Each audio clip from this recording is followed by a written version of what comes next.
especially right now without LeBron, Lakers are struggling. Let me tell you about a team I hate, all right? I know the Dallas Cowboy fan is here, so I had to make sure he knew how much I hate this team. I'm ready. I've often said that the people who run baseball, they try very hard to ruin it. I'm from Brooklyn. I don't have a problem saying it to his face. Oh, I'm from Brooklyn. Hey, isn't he?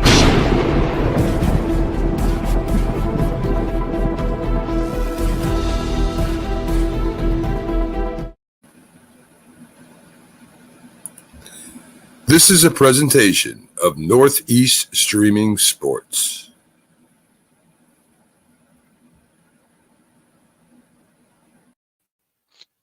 What's up, everybody? It's another episode of Coast to Coast. I am your host, Pags. I have with me Bo. McLovin will be in here shortly. You know, who knows when he's going to show up. Sometimes he's early, sometimes he's late. You know, you never know with those Cowboy fans.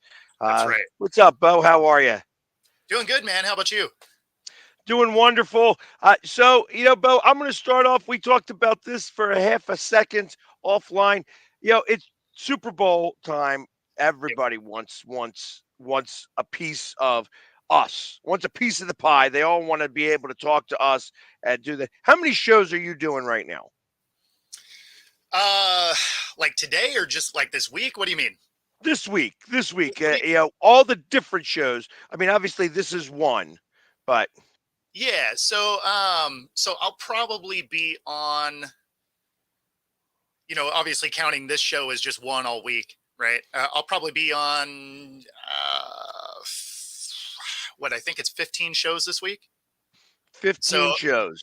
15 shows, and then if you did it in like hours, I'll probably be in front of the camera for, I don't know, 20 something hours this week. 20 something hours.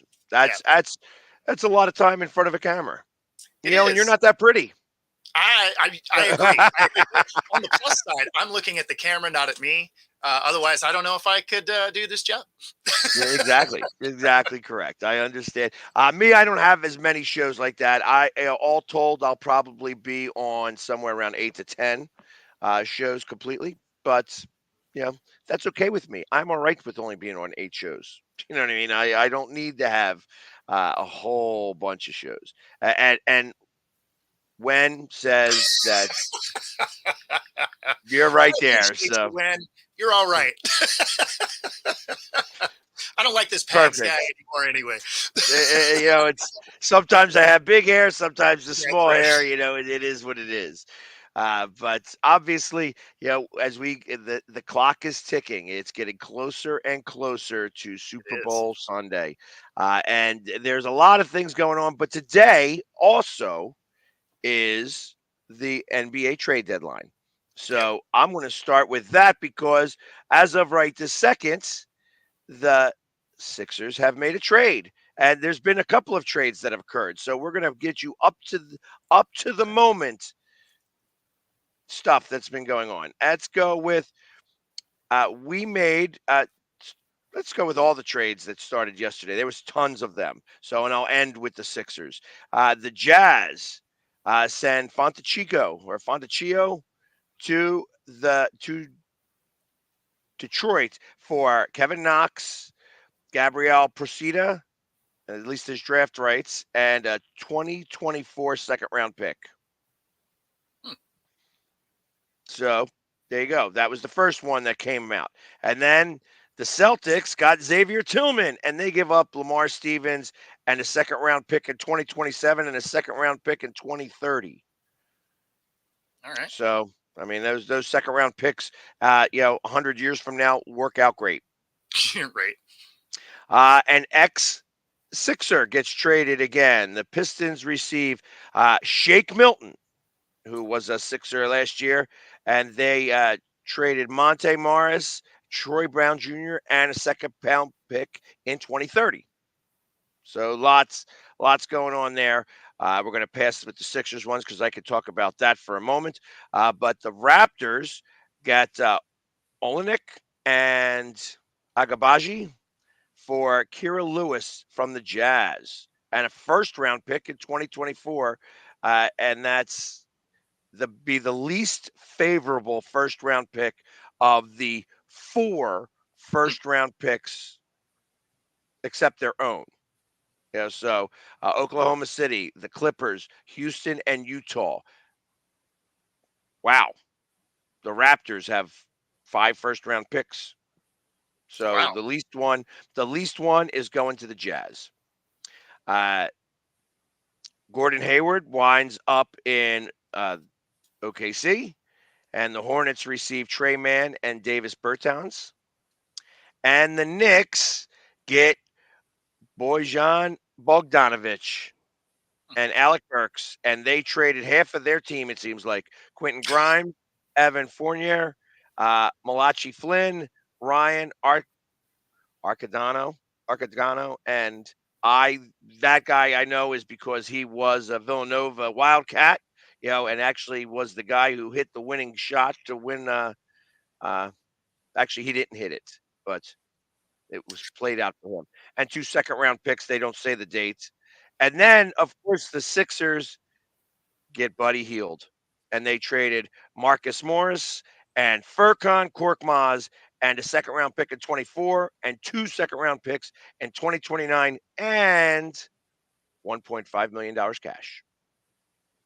So Buddy Hield is now a 76er, and that is up to the moment trade deadline. It ends at 3:00, so 1 hour after our show today.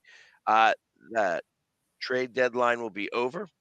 So we will see what happens in the meantime. Anything stand out to you a little bit? I know that you could really care less about any of these Yeah, teams, not right? not a huge NBA guy. I mean, none of those moves seem like they're blockbuster moves, though, right? Like you're shuffling guys around. I don't know that it necessarily moves the needle a ton for any of these teams. Uh, maybe Bogdanovic.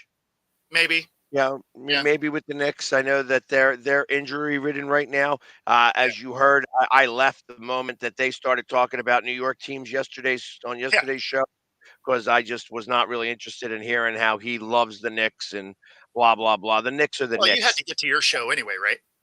I did. Yeah. So, and it's bad enough I got to listen to Cowboy banter and Giants banter. I don't want to have to listen to Knicks banter as well, because Mac is very he loves his teams. Mac loves his Yep. teams. No, And it was actually funny because really all that came of it was me saying, yeah, it doesn't really matter what they do. It's the Knicks and they're going to fall apart. yes, that is correct. And there you go. Brian Johnson did land with the Commanders. That is a little funny. Good for him. You know what I mean? That's what happens with these coaches. They all wind up landing on their feet, unless you are too big of a guy, and then you don't get That's right. You don't can't get a be job small. like Mike Vrabel. That's right. You Because just can't be a you're big too hero. scary. Boo, boo.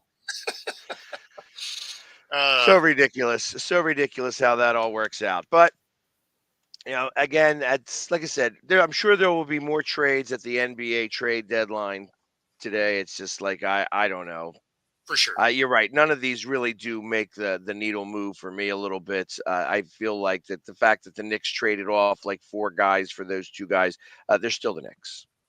Yeah. No, So exactly. I can't imagine anything else is going to happen. Let's going back. There are a couple of free agents that are talking about, or not even free agents. They are talking about re-signing. In the NFL, and Justin Jefferson is looking for an extension. I mean, that would And make sense. Yeah. yeah, I mean he's played pretty well. How much money do you think Justin Jefferson should receive? So thinking that the $30 million a year that Tyreek Hill gets. Yeah. Yeah, I is would the bet. I mean, I understand he was hurt, but when he wasn't, obviously very dynamic player, he's probably going to get close to that 20 mil a year type of money. boy gets he's got $20 million a year now. Yeah, I think he's going to be kind of in that same boat, and I think some of it is because he's been injured. Had he stayed healthy the whole time, I think that would go up. But I could see him in that 2023 kind of range with some with escalators, right? Like y- yardage totals to get to, maybe a Pro Bowl escalator, all pro escalator kind of thing. So I think there's going to be some incentive based things in the contract, but I would bet that base is somewhere around 2023, somewhere around in there. So this says that his next contract could eclipse the $30 million, the average Really? salary of $30 million a year. That's funny. I don't. I guess the injury thing weighs a little more in my mind than maybe it does around the league. I guess, but and maybe it's just because my teams have always had injuries, and so it's just like, man, we should probably not pay these guys, be in cap hell, and not be able to go get somebody when they get hurt. Well, how much is DK making? I mean, because I compare the two. Sure. Jefferson's actually had a little bit better of a career from the beginning to now. So if you compare the two, Yeah. Jefferson's probably had a little bit better of a career to start off, but they're very similar, in terms of build and such. Yeah. I mean, it. Let's see. His average salary is 24. Yeah. So I mean, that's now we're talking. Jefferson's had a better season than him. Well, and I he also signed that 2 years ago. So there's going to be. So yeah, I guess he's probably going to be. I guess he's going to be close to that, which is close to Tyreek money. Um, so yeah, I mean, $30 million a year is not bad. To catch a football, I think I could make the numbers bump together. Yeah. just a little bit, I could make that all occur, and just be fine with I'd it. struggle. There'd be some things I'd pay a couple days late or something, but I think I could make it work. Gotcha. So, and all right, we got a couple of updates from Chris. Chris says that House is going to the Pistons. Let's see if they mention it yet. I don't know that they have. At least it's not reported as of yet, so I can't say about it. Yep. Until it gets reported, I'm not going to report it. And then here we go. This is the other one. Murray talks between the Pelicans and the Hawks have stalled. You think the Lakers are going to do anything? I think the Lakers are sellers, not buyers. Just my thought. But yeah, I'm with you there. they won their championship so far this year. They made that money, and now they don't need to play anymore. So that's right. They're going to hang that goofy banner. Hey, they were the first one to hang it. God bless them. Yep, sure they were. So, but hold on, he just sent it. Nope, I can't see it there, Chris, because I'm not part of that group. But that's okay. Anyways, back to the NFL. You know what? I saw something that Chris Jones, he's saying that this could be his last game as a Kansas City Chief. Now, that's because, he held out this year, and they gave him a 1-year contract. Mm-hmm. Since he came back, the defense was able to turn around. Obviously, he missed that first game, needed to get in playing shape, and then by the end of the season, he was still the best defensive player on that squad. Yep. Where do you think he goes, and how much money is he going to get? At this point, you're going to, if he gets a ring, right, then you're playing for dollars, right? At the end of the day, you want to maximize contracts, but you also want a championship at some point in your career. So, if you collect the ring, you can chase dollars if you want, right? So, as far as who picks him up, I don't know. There's a lot of teams that could use him. I agree. But I think that there's only a certain amount of teams that actually pay for those positions. One of them happens to be the Eagles.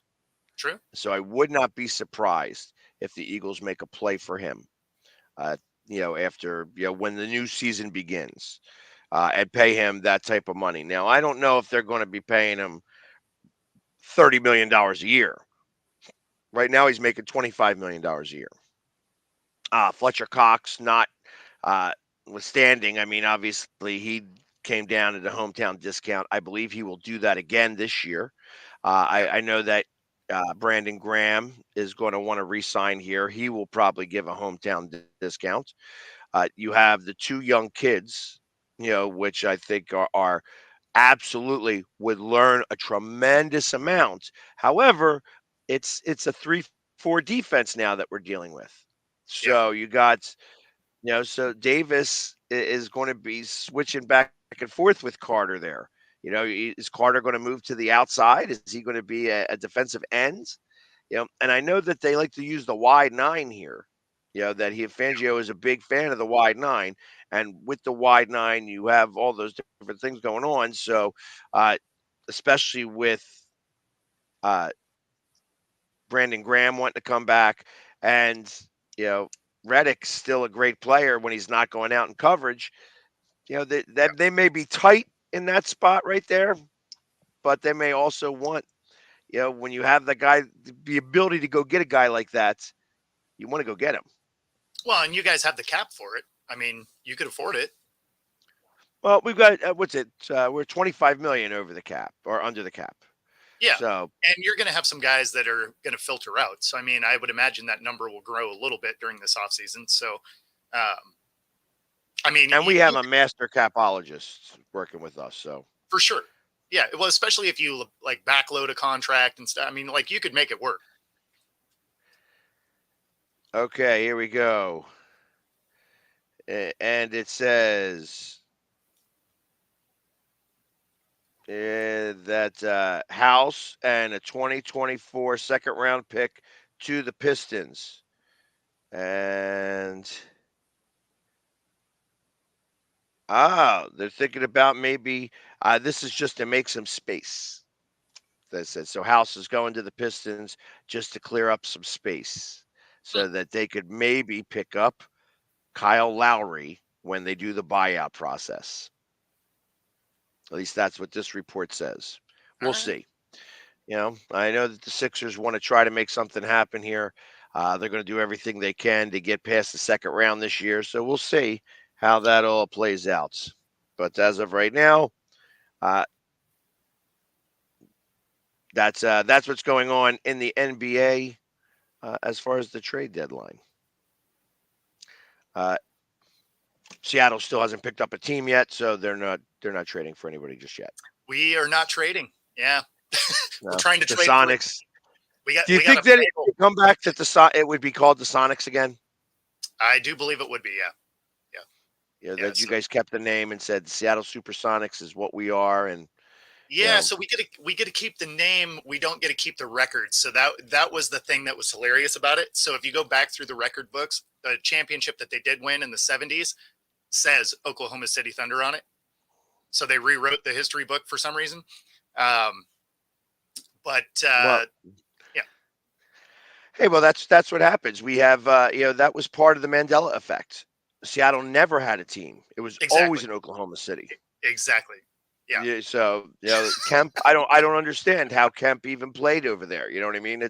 He's got all those shops in OKC. Yeah. So. Exactly. Yeah. He's never even been to the Northwest. Exactly. It's just I don't understand. I don't understand how Seattle even thinks that they ever had a basketball team. This is why basketball in Seattle is not ever going to take off, because everybody is like, you guys stole our team and then you stole our championship.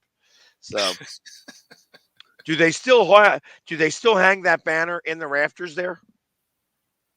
I don't know if you've been to a hockey game, but I know at the Wells Fargo Center, they hang both the Flyers banners and the Sixers banners. If you look up there in the rafters. So I would bet money they do when we get a basketball team back. I would bet that's not in there. I haven't been to a Kraken game yet, but I would bet money that banner is not in there because we don't have a team. But when they do bring basketball back to Seattle, I would bet that they hang that banner, even if it's not in the record books, right? Because we remember we had a team. Right, exactly. It's like even though everybody else's memory might be a little different, OKC said they won that championship. It really was in Seattle. Yeah, so, I mean, if we never had a team, I'm not really sure what I did for a couple hours in that stadium. every time I went. Like Yeah, I don't. I guess I don't know what I was watching. I was just sitting there because exactly, exactly. Nelson Mandela. It's all Nelson Mandela. Oh no, I'm sorry. It's all the Philly sports guy's fault. yeah, that's right. That's Yeah, you just yeah. ruined He sports across the globe. That's really what happened. exactly. That's the reason why Seattle never won a championship Yeah, because that's the right. Philly sports guy, was the reason why the dark plague happened, and it's oh my lord, all of it goes back to one event. Yep. Yep. Well, I mean, the Dark Ages make sense now. The burning books, and yeah, okay. Exactly. But so and when did they say that you guys are looking to get a team? Because I know that they're So going to put a team in Vegas too. So yeah, realistically, it'll be when the TV contract comes up, right? Because that'll be part of your negotiating ability. Is hey, we're adding a couple of teams. You're going to have all these more games and all of that, right? So it. I believe that is slated for the end of 25. I think is when that TV contract comes up. I could be remembering that wrong. So if somebody's watching and wants to look that up, awesome. But I believe 25 is the end of that contract. okay, So if so you were doing an expansion, maybe it'd we'll be for the 26 season. 2025-26 season. Got it. Okay. So we'll have to find that out. I'm sure Chris is already on it doing his research. He likes to do all that stuff for me behind the scenes, and I really do appreciate all that such. Uh, Absolutely. in the meantime, like I said, we talked about a bunch of different things yesterday, and obviously, having Hollis Thomas on here, we got to get a good idea of uh, just what it takes to be a Philadelphia Eagles fan in comparison to beating up Cowboys fans because he did that pretty well yesterday. Uh, Jay was not really able to have much of a leg to stand on. He was just trying to yell louder, and it's hard to get louder than a tank. Yeah, that's But right. He but was it trying was it though. was kind of yeah, it was kind of interesting to hear some of his take on things and how Vic, what he thought about how the Eagles were going to progress here. One of the things I didn't get a chance to ask him as we ran out of time because he feels a very specific way about Pete Carroll. Uh, Okay. Before Tank retired, that was his last spot that he went to was Seattle. He went up there, and one of his a veteran friend of his said, "Listen, Pete Carroll does not care that you're a veteran. You know what I mean? They're gonna beat you up. You know what I Yep. mean? And they want to see if you can handle it or not."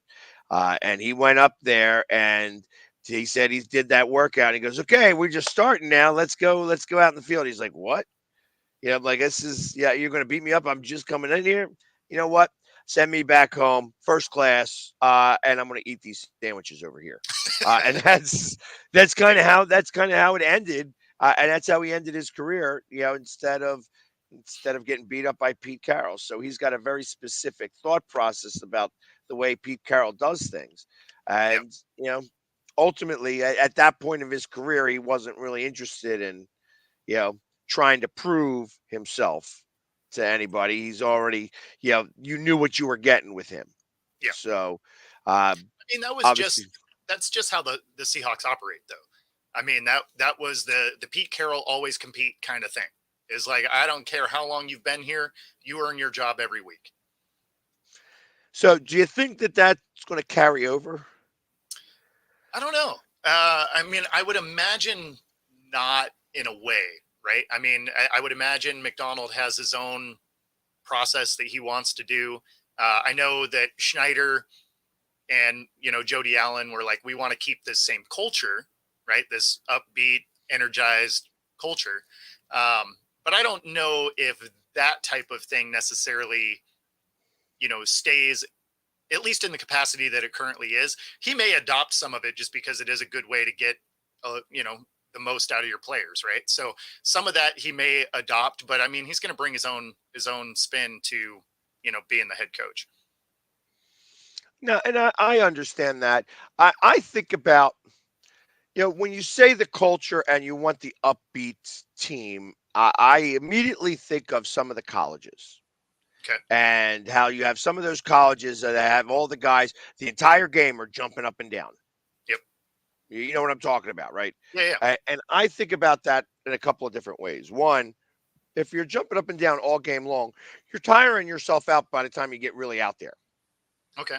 Yeah. You know, maybe some of those guys ain't playing, and that's why they can jump up and down entire game. You know what I mean? Sure. Because they got all that energy. They're trying to rile their team up. Hey, listen, I know what it's like. I played softball, but I definitely played softball on a team that I was not good enough to really be on. Sure. So I'm the bench guy, and I'm going to be the guy that's going to always be loud. Go figure, and Yeah. be cheering on my guys nonstop. Well, And sure, because you you're know, the hype man at that point. exactly, because hey, when they put me out there and I get to pinch hit on occasion, I get to play, I try to do as best as I can with it. But ultimately, I am not an A player, especially at my age. You know, I was over 40 years old and I was playing on an A ball team. I am not an A ball player. I am more of a C, D, and probably now rec league. You know, I'm probably not even that good. Like it's going to be hard for me to get around on a slow pitch softball. But yeah, Yeah. but you know understand what I'm talking about. You know what I Oh, mean? I used to 100%. have Yeah. the power, and there was a time I could have played a ball, but that time had passed, and I was still on the team. And you got to be able to cheer. You got to be able to hype your guys up that are playing. So I can appreciate that, but ultimately the jumping up and down the whole time is you wasting you're wasting that energy. Now I know in the NFL that's not really a thing. You're not Yeah. going to see that happen very They much. don't do that. But Yeah. what is it that you would say happens with a team, even in the semi-pro? How do you rally around? Like, how does that occur when you have that many personalities and that many egos that you got to hype up? Does you look to one guy? Do you look to a select few? I guess that would be your captains. Or is it kind of the job of everybody on the team to try to hype each other up? Yeah. I mean, it's kind of the job of everybody. I mean, you don't really have. I mean, yeah, it really is kind of everybody coming together. Like if you got somebody that's struggling, you try and pick them up. You know, you're just like, hey, man. I don't know. You didn't really need crazy hype guys. Like you guys spend so much time together that you can tell if someone's off, and you're just like, okay, like what kind of what's going on. So, for example, if we were playing like a cover two, and I had, say, my safety or my inside linebacker, they were just struggling in coverage or something, right? I'll adjust my zone, right, to try and pick them up, and that'll, in a way, can help bring them back into the game too, right? So it doesn't have to be just like smacking the helmet trying to hype them up. You can just be like, hey man, like we're in this together. We both got to do our job today. And if I can shade over my zone to help you out, and then that allows you to, maybe break down into a flat where maybe I can't cover as well anymore because I'm shading back into coverage for you. You're making those adjustments. They're not really coaching adjustments, they're player adjustments on the field in the fly. And that can bring morale in that moment back up, rather than I have my zone, I'm going to hang out here and I don't care if you get barbecued all day. It's just like, oh, okay, no, let's slide these things around. And that can bring somebody back into the game. Now, as a coach, and you start to see that, do you just let that occur? Or do you say, okay, obviously you're shading over too much. It's only going to be a matter of time before you get beat in the process of trying to hold back your other guy. Maybe we should switch this guy out a little bit. Or So, I so that will happen, right? Like, I mean, because the coach is seeing the same stuff, and they're going to see you make these small adjustments, because your safety also has to make an adjustment too. Because say I'm shading over, well, now that safety has to shade out a little bit, right? Because I'm not necessarily, going to be able to, go with a guy as wide. I mean, so there's everybody has to adjust a little bit to accommodate that. And if your second string guy is comparable talent, yeah, maybe you swap them out. But if they're not, you'd be like, okay, I see what you guys are doing. Um, you know, put in a mix of it, right? So it's not like you're going to run that every time because you'll get beat, you know. Right. But if you're mixing it up so that you're able to help each other out, you're again, you can help your guy, and sometimes it'll be enough to get them back into their game, and you can go back to what you were doing. Right. Sometimes you just need that mental clarity. You're like, oh, okay, I got help if I need it. Or, like for me, pre-game, didn't matter how long I played, what level I played, whether it was high school, semi-pro, arena, didn't matter. Right. I had a lot of anxious energy going into a game, which is why I always played any kind of special teams that got me on the field to go hit somebody on the first play, because I needed that contact to get my head right for the game. As soon as I went down, put my helmet on somebody, I'm like, okay, now I'm ready to play. But I mean, if you saw me before the kickoff, like I'm out there moving. I'm like, all right, here we go. And then, yeah, as soon as I got out there and hit somebody, then I'm like, all right, let's play some football. Right. I'm going to talk about you more specific here. Obviously, you were a cornerback. Did you prefer zone or did you prefer man to man? I liked man because I ran a 4.340. Right. So I always loved that everybody thought they were going to burn me, because they're just like, it's a shorter white guy. I got this. Right. So the first time I'd line up against somebody that I'd never played before, they'd step out against me and they'd tap their helmet like hot route, I'm going to be open. And then it's just like, all right, it's cute. You think that. And it's also why I never talked a lot. Right. Like I wasn't a trash talker. It's just like, okay, like if you're going to beat me, you're going to earn it. And, Right. So yeah, no, it was always fun. So one of the most common like after game handshakes I always got was, damn, you're fast. You surprised me for a cracker. Yeah, 100%. Yeah, no, it was definitely one of the most common responses afterwards. So Yeah. No, and I can believe that. I mean, it's yeah, and I get it. So I obviously I when I played, I was always, and I never played up into your level, but it was always playing safety because I was good at closing on a ball. I would be able to see where the ball, where he was going to throw the ball and close, and then I was also very good at getting my hand on the ball as they were going to catch it and knocking it out of their hands. Somebody showed me how to do that one time, and it was one of the one things that I was able to do very well.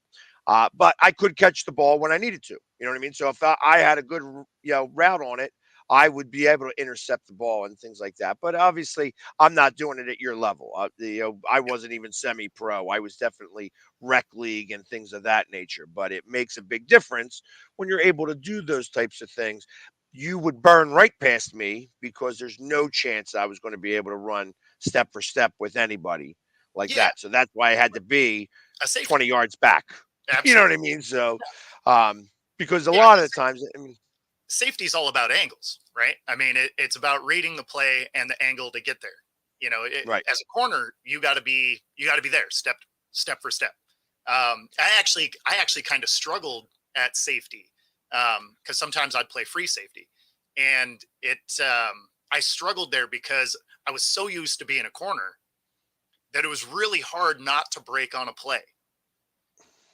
Right? You see it developing. You know what the play is, but you got a guy that you have to account for, even though you kind of know what's going on. The ball hasn't passed the line of scrimmage. So as much as you want to break down on that, you're like, my obligation's out here. And just mentally, you're like, but I want to go hit this dude. Like, but I'm also right, not going to get burned over the top. So sometimes you're kind of fading out there and you're not even really running on this play because this guy is out here. You have to account for him. And then, finally it breaks in and you can break down on it, but you're never going to get there at that point. You're 30 yards away. And so you have some of those plays where you almost feel like you're out of the game as a safety. And it was just something that I struggled with how much action you get as a corner. right. No, and I can imagine that because like you are running routes and such like that. And when you were covering somebody, if you're doing man-to-man coverage, Yep. obviously, what are you watching on them? Because obviously routes, the double moves, there are so many corners that get beat with double moves. Sure. And ultimately, I feel that they get beat with double moves because they're watching the wrong part of their body. You know, they're watching either somebody's eyes or somebody's feet, not really the body language. My thought is that you're supposed to watch their sternum. You know what I mean? Kind of that's really if you got your eye on their sternum, there's only so much juking that they can do in that spot. They have to be able to do that so that they can move their core the way that they need to for the route. Yeah. Is that a true statement, or am I way off with that? Or No, I mean, you're not wrong, right? You're gonna go where your hips and your head go, right? Like you can only fake so much before that momentum carries you whatever direction. Now, some of those, whether I was in man or zone, I played a lot of press, right? Because I knew most people weren't going to run by me, right? So I'd come up and I'd jam you. That disrupts a lot of double moves because a lot of times it'll mess timing up as far as you being able to get open by the time the quarterback is getting pressure. So, but when it came to a double move, it really depended on who it was. Like your odds of getting beat on a double move for a guy you've never seen before is much higher than a guy that you've seen some tape on, right? Like if you've played against him or you see some tape, you start looking at things that they do as tendencies because everybody has their own thing. Whether they come up and they chop their feet to do a break or something like that, or if they're just a really good plant and go kind of person because you got to guard that guy differently, right? If they chop their feet, you got to make sure that you don't end up chasing a direction.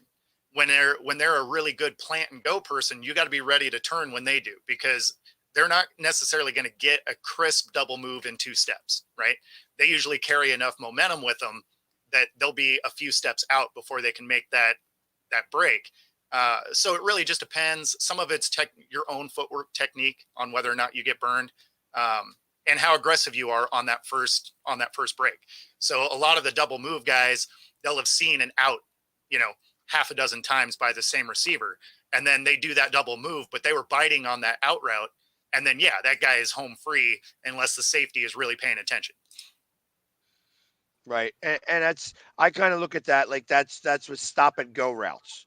Stop and go routes are Yep. probably one of the uh, the hardest ones for me to kind of have dealt with, like I said, on any level, because as you start to go there and your momentum shifts and then they go blow past you, like that's where they would get me because Yeah. I didn't have the speed to be able to catch back up. And if the ball, I would need whoever the quarterback was to air it a little bit, put a little Yep. bit too much arc on it so that I could catch back up, or else I was going to get burnt. You know what I mean? Because ultimately, like I said, I'm not a professional, and you Yep. know, I also didn't care that much. You know what I mean? Because I'm Yep. not playing for any, big amount of money. You know what I mean? If you're going to burn me, you're going to burn me, and that's that. So To be fair, like a dig and go kind of route is tough because if they have a quarterback that is really good about getting the ball out, right? You you you have to bite a little bit on that dig route, otherwise it's open all day, right? But if you got a guy that is really fast, um, that's almost where you would need your strong safety to drop down on him and your free safety to kind of stay over the top, right? Kind of do a little bit of a hybrid blanket coverage on the back end. If you got a guy that's really good at doing a route like that. was there anybody that you had that you remember that just toasted you every time you guys played? Um, no, not really. I did have a teammate that, he was probably one of my favorite guys to play against. So it was, and he would toast me sometimes in practice for sure. He was a ton of fun. Um, to play against. And I'm glad I didn't have to guard him in games because he was incredibly fast in and out of breaks. He was a guy that double moves. He would get me on double moves for sure. So my buddy Pipe, if you're watching, he knows that, he was fun to play against. A guy I remember playing because he talked a little bit and he couldn't get away from me was was Taco Wallace, former Seahawk. He was playing with the Stallions, and he was chirping a little bit in one of those games, and so that was fun to go up against him. But yeah, no, I mean, I would say that my teammate probably burned me more than anyone else. Got ya. Well, at least you guys were fighting on the same side. Exactly. Yeah. And somebody who gets burnt all the time. Welcome, Jay, to the show. He's here. Somebody. Yeah, a little early today, but we appreciate that. Oh yeah. No, I get burnt quite often. The wife burnt me last night, so yeah, we were having a little race, and I found out that my knees suck, and she was not going to come back for me, and yeah, so she broke your ankles, and oh man, bro, you ever see when they say, like when in basketball, where they say, oh, he broke his ankle? Yeah, she broke the shit out of him. Oh, that's funny. Oh no! And the funny thing is, on the way down, she wasn't even coming back. She was just laughing. She kept on because we've been bringing in the groceries, and I'm like, well, what if I had the glass stuff? She said, I don't care. She'd have been like, "You're going back to the store." She didn't even care, bro. It was like, nah. It's Jay. That's awesome. Like, I said, so I get it at home. I get it with Pags. I get it with Bo. I mean, I just you just get it in general, huh? It's all the time.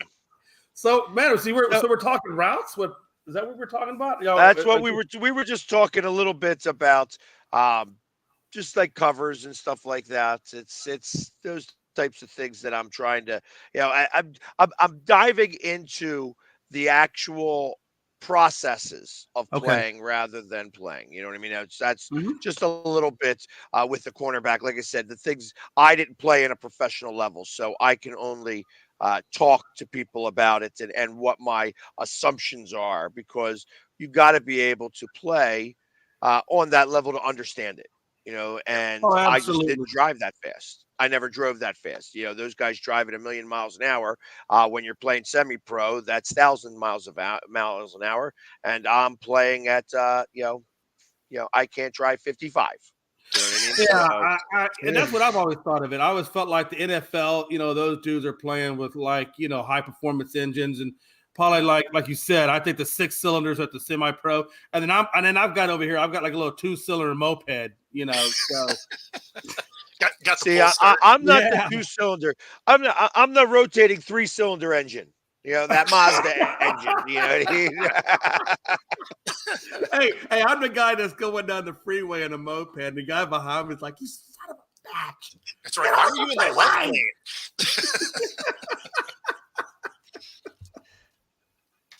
So, real quick, I mean, obviously, today is the day of the NBA trade deadline. Are you always wearing a Houston Rockets hat? I assume you're a Rockets fan. Yeah. Like I said, the only Dallas team I go for is I know it's crazy. The only Dallas team I go for is the Cowboys. Everything else, I am Houston. Everything else. That's not why he wears that hat. This is a walking HR violation. That's what that is. It's just so that HR knows where he is. I try to remind Pags, hey, we're HR today, so calm down.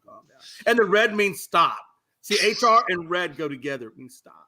Yeah, it means you're supposed to stop everything. Hey, it's something that Vince McMahon never had.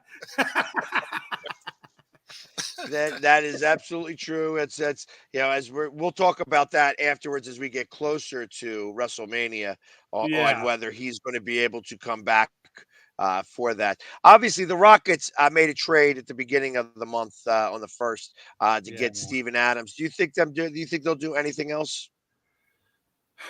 No, I don't. I really don't. I think they're going to ride with what they have. I got to be honest with you guys. I didn't like the Steve Adams trade. I did not like that at all because they're not going to get him until next year. And I don't know if you watched him a whole lot with Memphis and what he did out there. I'm sure you guys did, but he wasn't really all that effective. It's almost like he's kind of like the game has passed him by a little bit. He's a little slower, a little more anyway. He's that old school, and he's older. Is this Aquaman? Is Steven Adams Aquaman? No, that's Momoa, but yeah, you're not too far off. You know who I'm talking about, though. No, he looks like Momoa, right? He looks like Momoa. Yeah. Yeah, every time I see him, I think that's Aquaman. So Yeah, that's who we're talking about. It's yeah, Aquaman that you yeah. guys traded for, and you guys Yeah. got rid of Victor Oladipo. I'm okay with the Oladipo. We were going to use him anyway. I think Oladipo was just more for cap relief, things like that. But so I'm okay with them letting go of Oladipo. The problem I have with they gave up 3 second-round picks, and I thought that was way too much to give up for a guy who is that old and injured, and basically the game has kind of passed him up. And then why do we have this guy, and I can't say his last name, but you seen him on the commercials. He's got the big ears, play with Dallas, a 7-footer, Mashaveric or whatever his name is. Oh, yeah. Why the hell do we still have him on the roster? Well, Seriously. because you need to have 12 guys on your roster or 15 guys on your roster anyways. I'm pretty sure there's like 12 other guys that are sitting around the local water hole that are better than this guy. And I know exactly who you're talking about because the guy is really tall. He's what, like 7'4", and he was best friends with Tobias Harris, so he was here with the Sixers for a minute. Yeah. But he isn't very good at basketball. He's really not. He can rebound. He can rebound sometimes. You know what I mean? But it sounds ridiculous to think that a guy 7'4" is not very good at basketball, but sometimes that's the way it is. Especially rebounding. Hey, there's one line that will describe him. Yvonne, make basket. Yvonne, take charge. Remember with Whoopi Goldberg and that one dude? That's what he reminds me of. I mean, he's just like a guy that's just, I don't know how. I mean, I get height, but come on. So, I don't know what Ibaka does there, but I'm not a happy fan of the 3 second rounders we gave up for him. Well, second round picks in basketball really don't equate to much. I mean, there's only been not all the time though. Yeah, well, no, there's only been one player really who has been a second round guy who went. I mean, there's only been one player that's ever been a second round guy and won an MVP. Yeah, and it just so happens that he continually wins the MVP. So I mean, but he is by far the best second round pick ever. Most second round picks play in the G League. That's the truth. Yeah, of it. true. Well, that's true. So you're not really giving up. Like if you're giving up a first round pick, like even in the 20s, minus the COVID year, because COVID year screwed everything up because you weren't able to really determine. If it wasn't for COVID, we would have never have gotten Maxey, as a Sixers. So excuse me 1 second, guys. I'll be right back. All right. We can talk about everything that Pags just said is full of crap. So did you see the clip I sent you yesterday about Doc Rivers? No, I wanted to, and it wouldn't load for me. I don't know if my phone's having issues or what. Can you just give me the brief recap on it? Yeah, so it's hilarious. If you're watching right now, look this up. It was a soundbite from Doc Rivers. He was being interviewed because they are 1-4 in his first 5 starts, and he was going off about how about the locations of the games, and he literally said, really, that the schedule makers have never been on an airplane before. And that's why these were scheduled together and they were hard to get to. And his team was just tired. I'm like, what are you even talking about? That's just a guy that just has no other reason for losing than just to make up an airline crazy. Let me ask you this, Bo. Based on all of that, do you think that the brass of Milwaukee are having buyer's remorse? They better be. Because the guy do you think they're ready to let go of Budenholzer? Yeah, I mean, that's the thing, is they just let go of a guy that had them, winning 70% of their games, and now in the last 5, they're 1-4. I mean, if you don't have buyer remorse, I don't know what's wrong with you. Yeah. And let me ask you another question. You got all this damn talent. He's got a lot of talent on this team. A lot of talent. Are we starting to see now that maybe Doc Rivers just isn't it? Because let's be honest, the one championship he got with Garnett, Pierce, Allen, they didn't have to coach that team. Dudes, by the time he got all them dudes, they had been in the league so damn long, they could have been coaches themselves. That team was a well-oiled machine. They all talked together. They all knew each other. They all knew what they needed to do.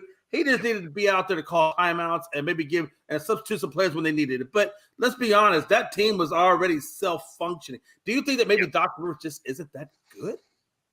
I mean, I've kind of always thought that, but I mean, I agree. I agree. What a perfect time to come back into the conversation. Yeah. I am so happy the Bucks have Doc Rivers. Glenn Rivers is by far, you know what? He won one championship in spite of his players. Right. He stinks as a coach. He stinks as a coach. So I got the soundbite right here. So let's listen to this hilarious nonsense right here. Yeah, just, the Utah game, you kind of knew, altitude back to back.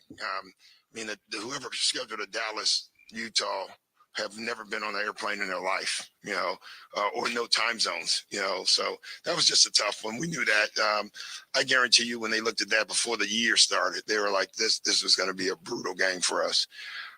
End of a trip, legs, you can just see it.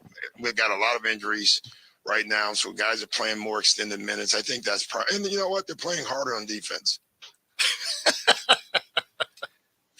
That's a guy that literally is just like, I think as his speech is going along, he's just got all these little excuse thoughts that goes through his brain, and he's just sorting through them as the speech goes along, because it's so chopped up and pieced together. I mean, come on, bro.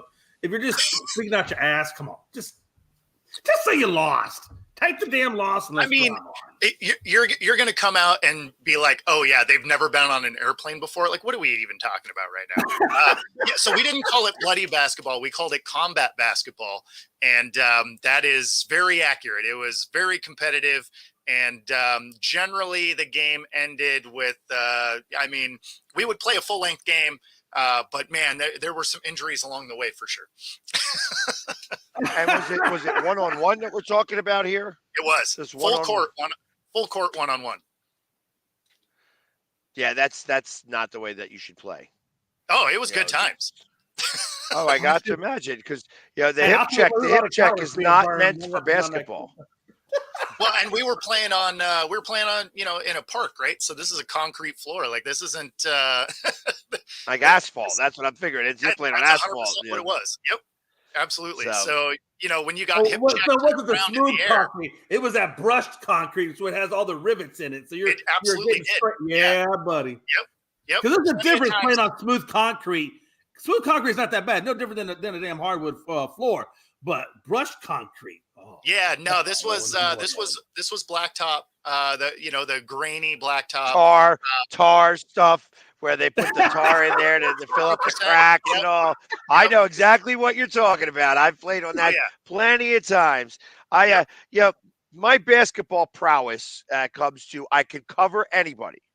One of my stepdaughters, and the reason why I had to jump off was my baby's mama came over, to do a couple of things real fast, so I had to take care of that. Do a couple of things real fast. That was real quick. Yeah, listen. There's a reason why I called her baby's mama and not, my woman. You know what I mean? So, hey, she was a Dallas Cowboys fan too. Said, you never know what you're gonna find out on this show. This show is revealing. It's almost like Oprah Winfrey meets any show off of sports networks and just merge the two together. It's amazing. But anyways, now I lost my train of thought. What I was talking about. I bet you did. Oh yeah, my basketball. My basketball prowess. Like I said, I could cover. And I had a stepdaughter who was very tall. She was.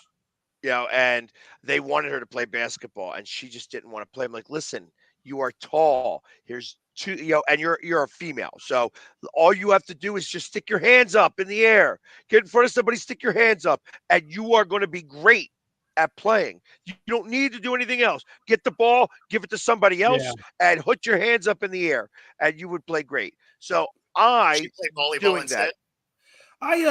She did play volleyball. Yeah. She did play volleyball. Hey, let me ask you guys this: have y'all ever played two sports at the same time, like simultaneously? Let me give you a hint. I knew when I played basketball, it's only 5'9", a little stocky, wasn't as fast. So rather than sit there and try to chase all these quick ones, I just trip them on defense. I trip them, and then they hit and then they came up and they were pissed off. So we go straight from basketball into boxing, and yeah. Yeah, no, that makes sense. I just do that. Like basketball was never my sport. I'm the guy that it just wasn't. I was too slow, but I could play defense. Now I could run the guy over. Well, that's a foul. What's a foul? It's a street ball. Come on. Right. I don't see any blood. What are you talking about? No fouls. Blood. All of a sudden, you're like, oh, wait, no, there is. You know what? Fair enough. Yeah, they always ended up that way, you know. And I came from my parents were moderate, middle, lower class. So we were in I don't want to say the ghetto, but it was damn near the ghetto. And yeah, you had to be a tough kid. And I realized real quick. Now football was more my thing, but baseball a little bit. Yeah. Basketball. Well, for basketball, like I said, I was always very good at covering somebody. Yeah. I also, again, and that was where I didn't pay attention to the ball. I paid attention to the guy's sternum and hips because I was looking at the weight. Yeah, you can't. If you follow the ball, you will get beat every time. And that took me a while to learn, you know. Yeah. But where the waist goes, so does the ball. Yeah. That's the same thing with football. They give you a football when you're tackling. Look at the waist. Yep. No, I was good on D. But shooting wise, I was a perimeter shooter. I was a 3-point shooter. Did you have a pretty good 3-point shot there? Yeah. I was good from 3. It's really where I practiced because most of my friends are significantly taller than me. Yeah. Right. I'm 5'10", like I'm not a big guy. But a lot of my friends are somewhere between 6'3" and 6'5". Right. So we'd be playing basketball against each other, even though I could jump like that, you know, their wingspan was a little bit higher than I could get. Right. So I ended up being able to shoot, you know, from way outside. So you were a catch and shoot kind of guy. I was a better catch and shoot guy. Yeah. Okay. Yep. I didn't realize Thaddeus Young was still in the league. How about that? Bro, Thaddeus I don't Young's like that trade. That trade's horrible. I didn't know that either. And Spencer Dinwiddie goes to the Raptors. Dennis Schroeder and Thaddeus Young are going to Brooklyn. I did not realize that. That did get reported here as well. So I wanted to update you guys on that as we are giving you up to the minute updates. You know about the NBA. I think Toronto got the better part of that deal. I think that's done probably more for money. Oh, absolutely, it's done for money. I'd be willing to bet that Schroeder's probably at the end of his contract, and Dinwiddie is a situation. I feel like that they're blowing up Brooklyn. They might as well. Yeah, that's what I was thinking. Seriously, they might as well blow it up and start over. Well, they got Ben Simmons, so he's a good piece to build around. True. I don't know how you can say that with a straight face. Yep, I like it. Hey, listen, you get rid of Ben Simmons, and their therapy bill will go down by 20%, maybe even 40%. Yeah, no, I think OKC should go get Ben Simmons because since they took our team, I'd like them to lose as much as possible. Oh yeah, you know, hey, real quick, since you're a Seattle guy, we were talking about earlier on one of our shows. We were talking about people who should have their numbers retired and things like that. And I was like, I still can't believe that Gary Payton hasn't been retired, even that by Oklahoma Thunder, who used to be the Seattle. That I'm surprised that Gary Payton hasn't had his number retired. Yeah, well, I mean, it's OKC, so yeah. All the championships that they have won. Exactly. Yeah, we talked about that a little bit ago. How many championships OKC have won, and I am still 100% in belief that it was Nelson Mandela, the Mandela effect, because there was never any basketball in Seattle. All you guys in Seattle are just remembering false. It's just a falsehood. Yeah, I sat in empty arenas for some reason. You know what? Hey, Houston tried to deny the Mandela effect by bringing the Oiler colors back to U of H, and the NFL said, nope, Mandela effect is still in effect. He will give us those damn colors.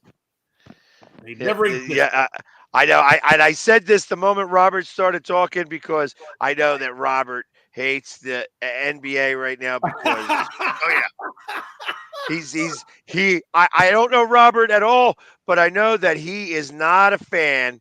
He is not a fan of the NBA, and Yep. he is more than happy to let you know every time he can.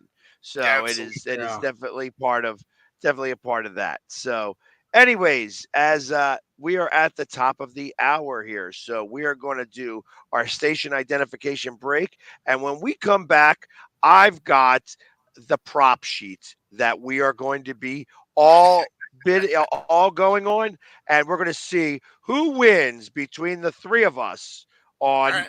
the prop sheet. So, and we'll be able to figure that all out. We're going to do that today. So, stay tuned for the second hour of Coast to Coast in just a few moments. Right back. I mean, you can see right now, without LeBron, Lakers are struggling.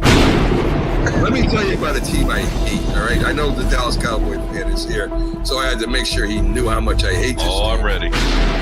I've often said that the people who run baseball, they try very hard to ruin it. I'm from Brooklyn. I don't have a problem saying it to his face. Oh, I'm from Brooklyn. Hey, get us any.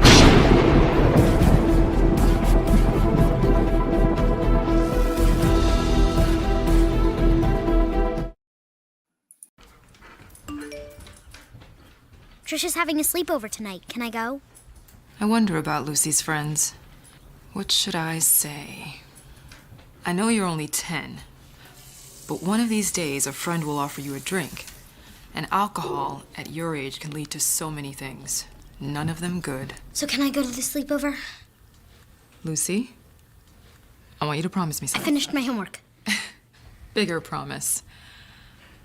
If there's any drinking, I want you to say, "No thanks, not my thing." Mom. I promise you. Your real friends won't care. Deal? Sure. Really? I promise, Mom. They really do hear you. Did you pack your toothbrush? For tips on how to start the talk, visit underagedrinking.samhsa.gov, a public service message from the Substance Abuse and Mental Health Services Administration. Supporting the needs of our veterans.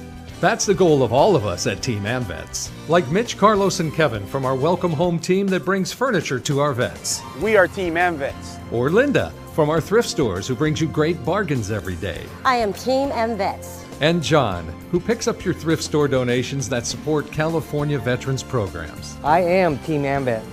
Visit our website or Team AmVets thrift store to donate or shop today. Join the team!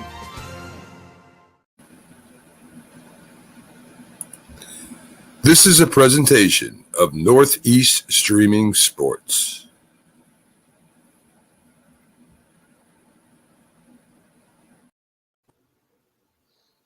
And we are back with the second hour of Coast to Coast.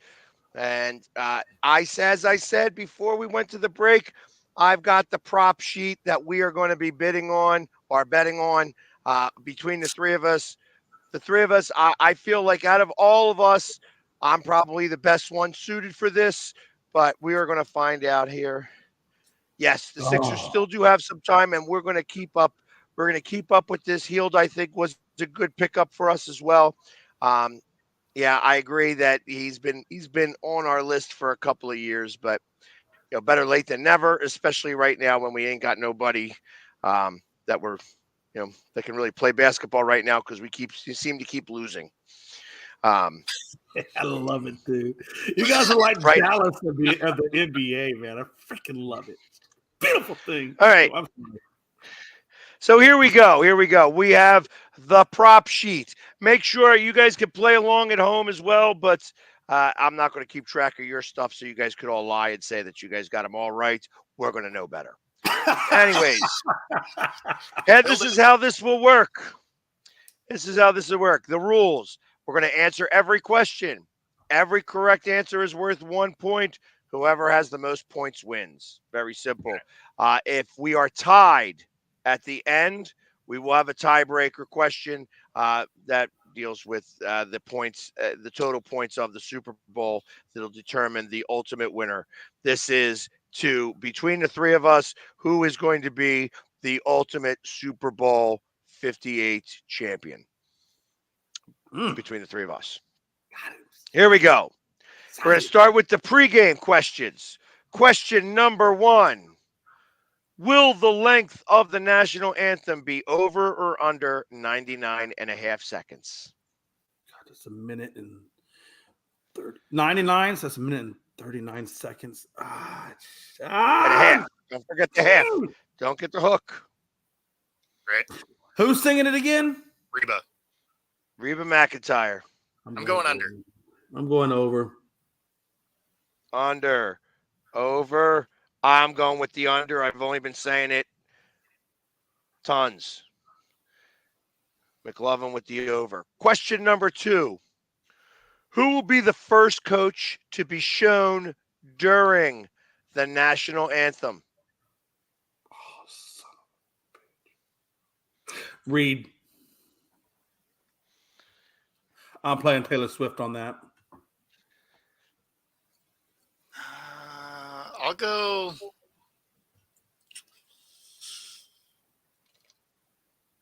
Let's see. KC's the home team. Is that right? It is. KC is the home team.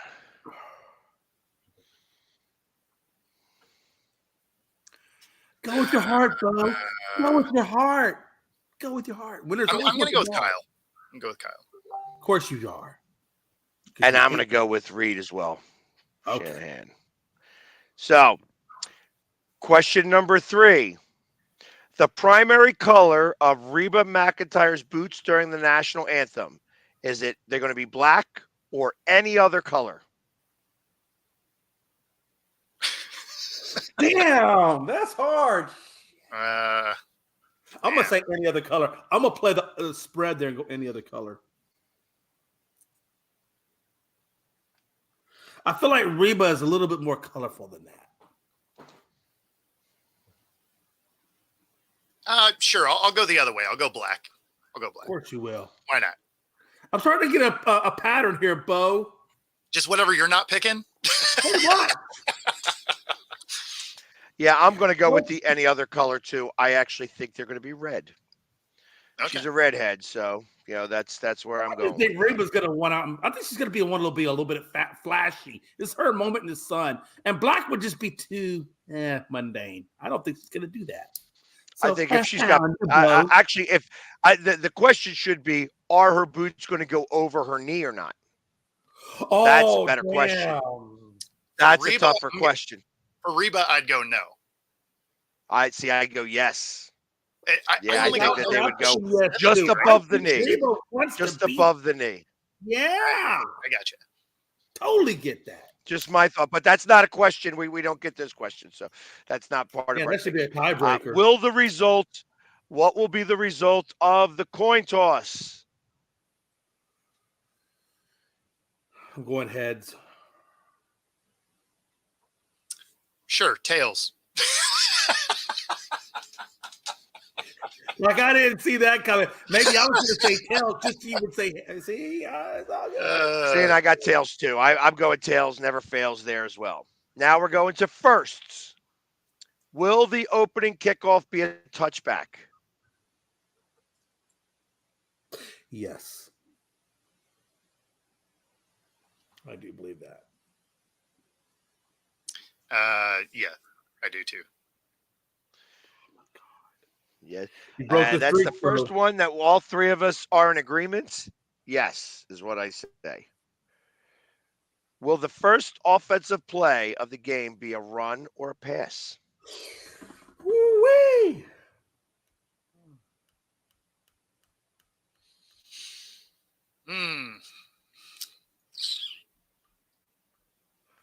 I'll go run here. I'll go run. I feel like they're going to want to establish the run early, either side of it, to get either McCaffrey or Pacheco going. Exactly. So yeah, I'm going to say run. And I think it's going to be a screen. Well, I mean, if it's backwards, it still goes down as a run, right? Yep, but if it goes forwards, it's a Well, screamer. you better hope it goes forwards, Pags. Well, I'll be okay with that because I will beat both of you guys on that. Which team will convert the first down? So I think whoever gets the ball is going to convert the first. Yeah, down. exactly. I think that really. See, So- I really think that. I think that question will tie in with the coin toss. Yep. Yeah. Well,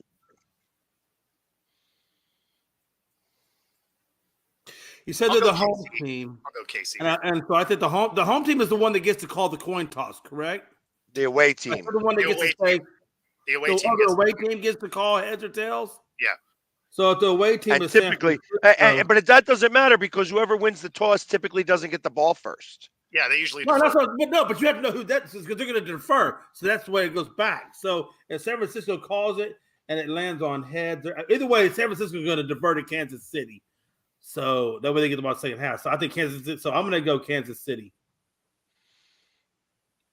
I also am going to go Kansas City because I believe that even if the 49ers get the ball first, they start out very slow initially. And ultimately, I think that they could go 3 and out and that the 49ers, the Chiefs will get the first down. Question number 8, team to punt first. We go San Francisco. Yep. That's what I got too. That's all three of us again, San Francisco. And I agree with that statement for the same reason I just said there. Mm-hmm. You know, that was actually the reason why I was going with it. I totally agree with you. I do think they start off slow. Mm-hmm. Team to record the first sack. San Francisco. I feel like Chase Young and Bosa, somewhere in that one's getting that sack. Yeah, I was kind of thinking that too. San Fran. And you got Randall Gregory. One of those 3 defensive ends is getting that thing. Or it could be Fred Warner. I'm telling you, I think it's going to be Kansas City, and I think Okay. it may not even happen till the third quarter. Oh, I could see that. Yeah. Okay. So, will the game's first accepted penalty be offensive or defensive?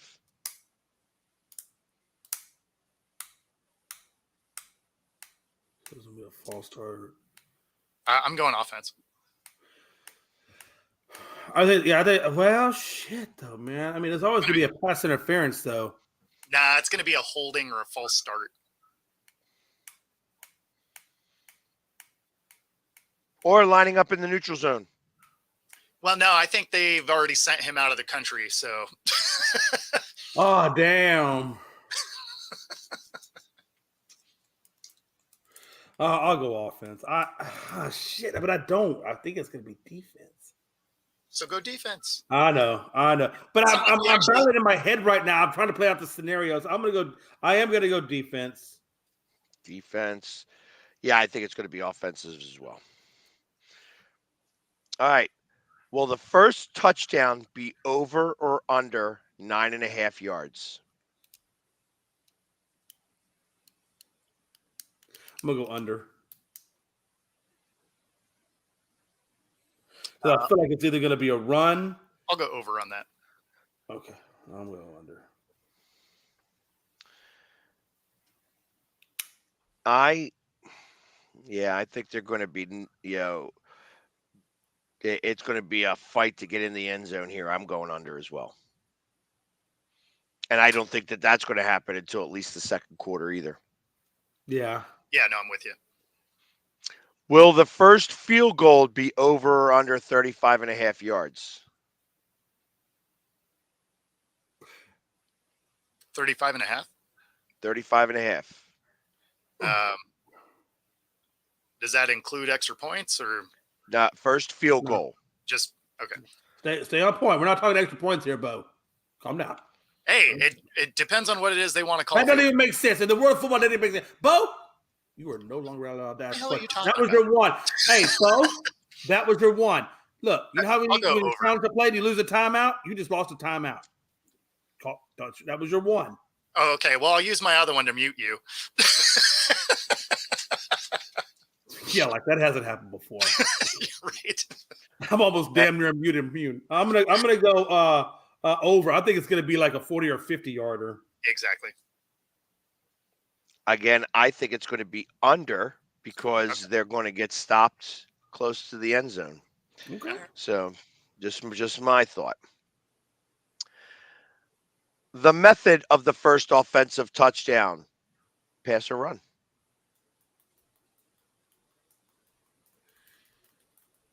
I'm gonna go run. And again, I think it goes back to what you were saying, Pags. Yeah, I think it's I think it's going to be a pass because I think it's going to be one of the two tight ends. Okay. And that's why I totally get that. I totally get that's that. why I thought it's going to be more than 10 yards. I figured it was going to be one of the plays across the middle that both of them can hit, and both of them have the ability to turn up a couple of yards, and so I think they can get. Now, I want to confirm something.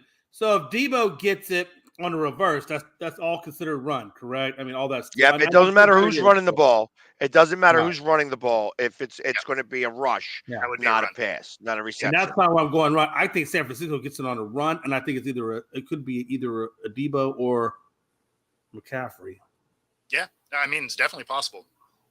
We'll see. I'm going pass. I'm going pass as well. I think that it's going to be a completion. I actually see it being a slant right in the end zone, like a 6-yard slant, a 6-yard slant play. Question number 14, method of the first turnover by either team, interception or other. I'm going pick. Yep.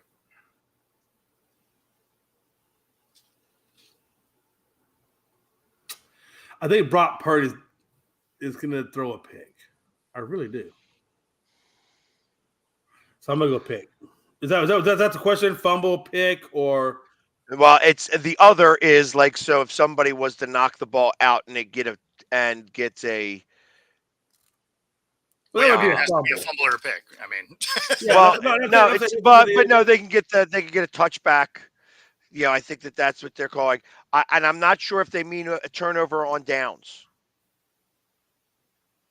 I got you. I'm going to go pick. I mean, I think pick. I think either Mahomes or I think interception is going to be the first one before they get a fumble. Yeah, me too.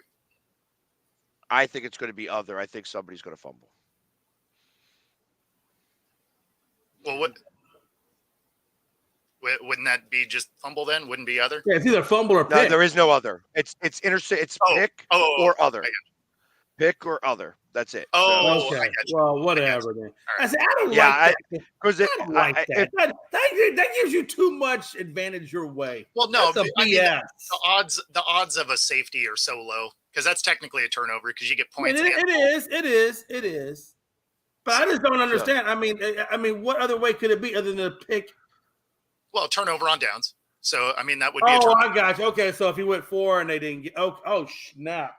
See, I think you get a little bit more. That's not really fair because we're going one specific, but you're going to take the whole rest of the categories or categories. Yeah, still interception. It should be fumble, pick, or other.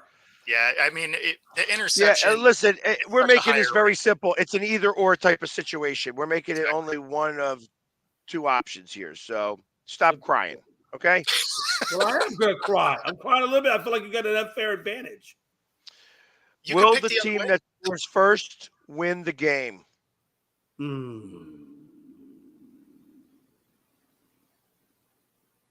I'm going to say yes. I'm going to say yes, too, because 82% of the time it's what happens. And that doesn't say that here. I just know that. Who will score the first touchdown? Listen carefully. Christian McCaffrey, Isaiah Pacheco, or Travis Kelce, or any other player?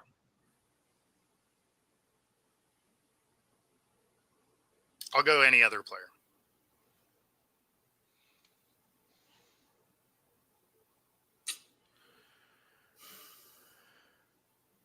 So they're gonna defer to San Francisco. I'm gonna go Kelsey. I'm gonna go Kelsey. That's who I have. I have Kelsey scoring the first touchdown. All right. Here at halftime, we're at the halftime questions. Question number 17. Will Alicia Keys make an appearance? Did she even have ties to any of this? Or is that just a random person? I don't know. Is she seeing Usher? I don't know. I'm gonna say no.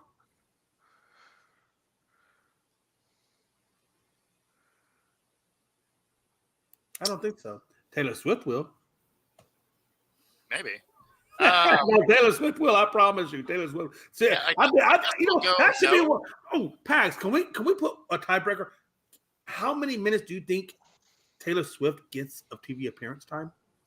Don't you worry about it. There might be a question that asks that. I know. You know how I know? Because great minds think alike, and Mohawks think alike. Even though I'm gonna get my Mohawk put in tomorrow, but because I'm gonna let my hair grow out. But. So Alicia Keys, yes or no? I'll go no. I don't think she does. I don't think she does. I don't even know who Alicia Keys is, so I'm gonna go no too. You don't know who Alicia Keys is? Will Justin Bieber make an appearance? Where are you Probably getting these people from? So you got a yes on Bieber? Sure. Yeah, I'll go Can yes. I just ask Bo why you think Justin Bieber would make an appearance? Because it's not going to influence my answer, but I'm just curious. Because it's a PR move, right? Because they're going to show every celebrity that can afford to go to the game.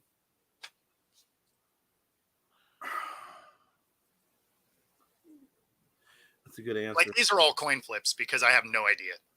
And I have I'm gonna say no. I know both saying yes, but I just don't think so. So I'm gonna go no. Sure. Yeah. So the only reason why I'm going to go yes here. That's a good point. The only reason why I'm going to go yes here is because isn't Usher Canadian? And so is Justin Bieber. I don't know. Usher's that's Canadian? the only reason. What? I thought Usher was Canadian. What? I have no idea. And I'm not saying that black people can't be in Canada. I'm not saying that at all. I just don't think Usher's Canadian. I thought he was like American. Google it. I don't know. Man. Look All at right, you trying question. to get the show canceled. Question number 19 here. Will Usher wear sunglasses at any point during the performance? Yes. Number one, Usher was born in Dallas, Texas, so do your Canadian bullshit. Number two, yes. Canadian. You know what? I'm gonna speak for Usher. Oh man, please don't. I got a number between 1 and 5 on the hand. Which number do you think it is when you say I'm Canadian when I'm really born in Dallas? Freaking Texas. Cowboy, baby! Come on! Oh, man. I'm sorry. Okay, I'm over it. Next question. Oh, that's why I've never heard of this guy and he sucks. Yeah, right. That's so much hate. That is so much hate. I can at least tell you that I like Will Smith and he's from Philly. Will the total number of songs played be over or under 9.5? In time. Total number of different songs. They're not going to play the entire songs. That's not how it works at the Super Bowl. They give you. Oh, you're saying that 9 different songs over or under? Not over under 9.5. I'll go with 9.5. Okay. Shit. So yeah, I mean, yeah, because he has enough songs that they can blend together. I'll go yes there. And how long is a halftime performance? It's like 30 minutes. It's actually only about 16 minutes for the show, right? But it's right. But the whole halftime experience is about 30 is minutes. about 40 minutes. Yeah. But his actual music time is 16, correct? I don't know that exact amount. Just I don't have any idea. Yeah, it's somewhere around in there. And when you figure they're going to play about 40 seconds of each song, But is it just Usher, or is there somebody else that's performing? I'm sure there's. Listen, we don't know these questions. Do I look these like questions I run the factor in like NFL that. halftime show? We didn't get a copy of the script. You're done with your allotted questions. Yes or no? Will there be over or under 9.5? Why are you so mean? I'm going to say under 9 songs. 9.5. And I am going to go with over. I'm also going to say you're a meanie. Can we get a question 21? Will Usher perform Love in This Club? That's a good one. This is totally a guess. I'm going to say yes. Only because I don't know all of his songs, and so I'm just going to say yes. Man. That's like saying, now Kiss, will they play Love Gun? I wish Kiss was doing this. I would say, hell yes, they play Love Gun. No, Kiss is going to be playing, I think, The Draft. Why not? Detroit Rock City. Yeah, why wouldn't they? Why wouldn't they? Can I ask you a question? Can I ask one question? Why do y'all think that Kiss has never played the Super Bowl? As big as that band is, why do you think they've never gotten a shot at it? Probably because Simmons always wants to get paid. Well, don't they all? Anybody who performs the Super Bowl does not get paid.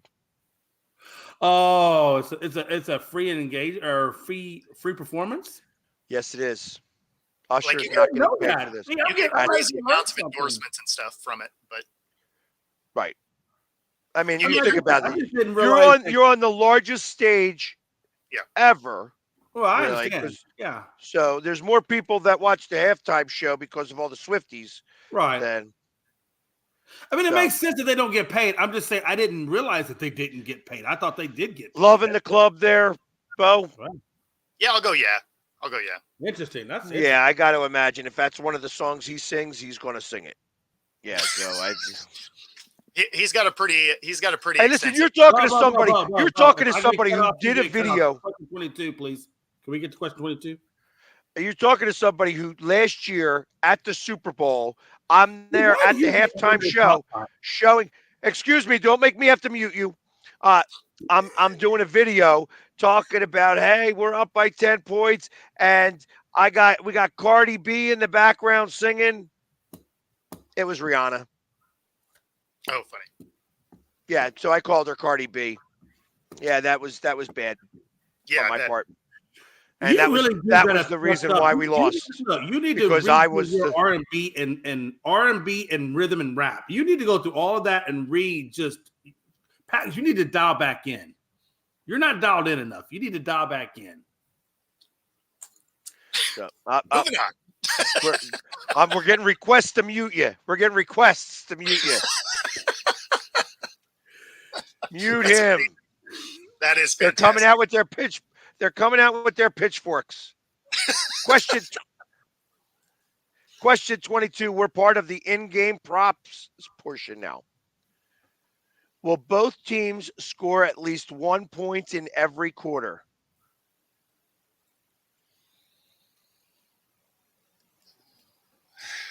Man, that's a good one.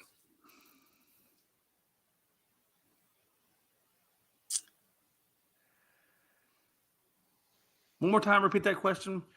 Will both teams score at least 1 point in every quarter?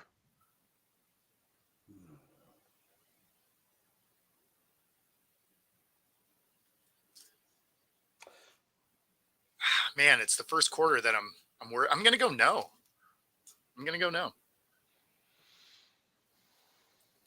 And it is that first quarter, and not so much on the Kansas City side as it is the San Francisco side. Well, especially because they're going to lean into this running game, so they're going to. They are, and I'm thinking, like, and Pags really got me thinking earlier because I remember when San Francisco played Detroit, I don't think they scored in that first quarter. San Francisco. Correct me if I'm wrong. I might be wrong. Damn.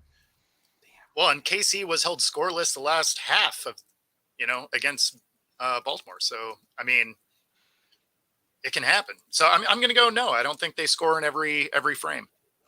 Yeah, I'm going to go no too because I really feel like based on that Detroit game and how Detroit played them and how they responded and came out slow, I'm going to say no as well based on that. All right, I think that was one of the easiest questions that we got asked here. No, is absolutely not going to happen. It's going to be a low scoring game, and I think it's absolutely going to be no. Will there be a missed field goal in the game?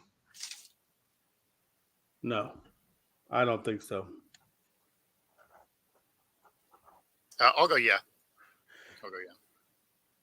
And by Robert Wardell, I have adamantly supported Seattle.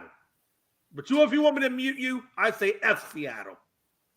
Unless you're an Alice in Chains fan. Then I say that wasn't even him that said it. You're just mad. No, Robert Wardell said mute me. No, it was West Coast win. No, it was West Coast win. West Coast win.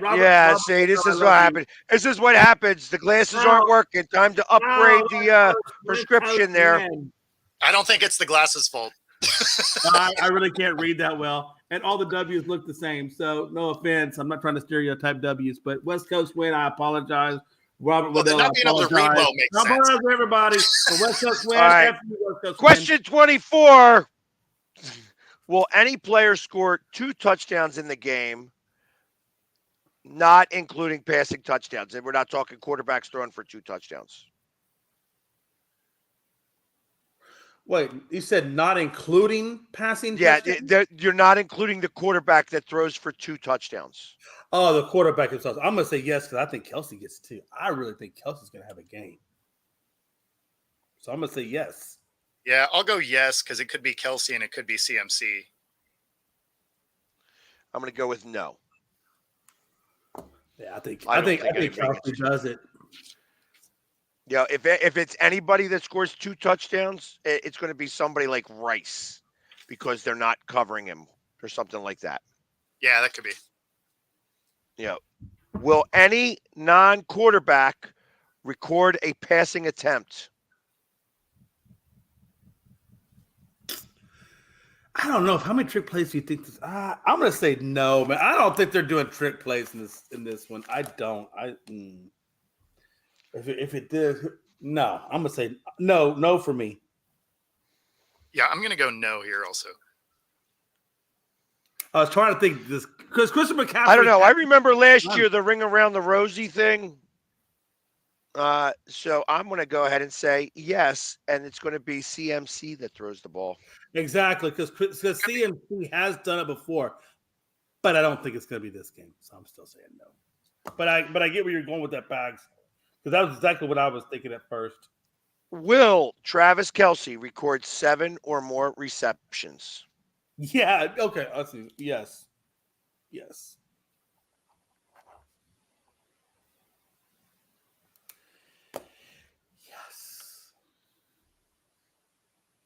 Bo. Yes. Yeah. And I'm going to go with yes as well. I think that's probably about where he ends up, is about 7.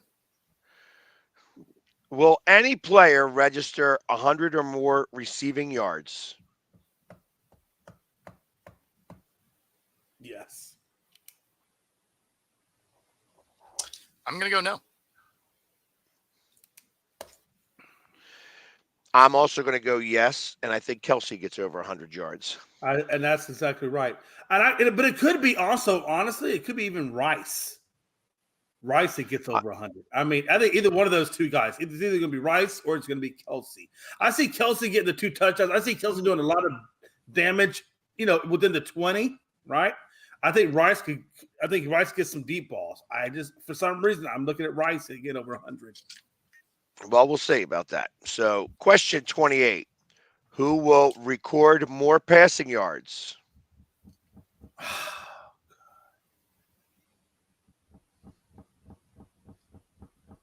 Ayuk, Jennings, Kittle. I mean, Purdy could easily.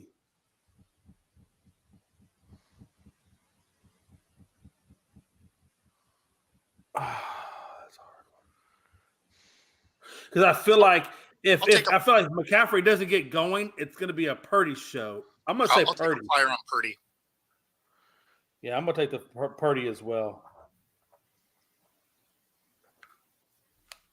Because I feel like, Bo, and I don't know if that's what you were thinking, but I feel like if Kansas City gets back early, if KC comes up or if CMC doesn't get going early, I think it's going to be a lot of passing to Ayuk and Jennings and Kittle. I got Mahomes in that one. So I think Mahomes is going to be one with more. Will either coach win a challenge in the game? Oh God, who knows, man? That's a guess. That's a damn guess if I ever heard one. That's like saying red or black on the roulette wheel. I'm gonna go with no too as well. I know Paul Wadley is saying no, and I'm gonna agree with him. I'm gonna say no. If someone were to, it'd be Reed. He has decent success at it. As I recall, Kyle Shanahan kind of doesn't. But I'll go. I think I'll go. Say yes if you want to. No, I think I'll go no here. Okay. I am going to go yes because it seems like there's always something that's got to get changed one way or another. Will there be a score in the final 2 minutes of the game? Yes. Yeah, I agree with that. I'm going to say yes. And I'm going to go with yes as well. I think somebody's going to at least kick a field goal. Yep. Team to score the longest touchdown.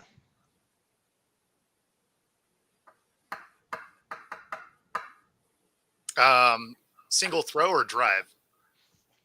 Team to score the longest touchdown. Sam I'm going to say yardage per play. So, God, it's hard.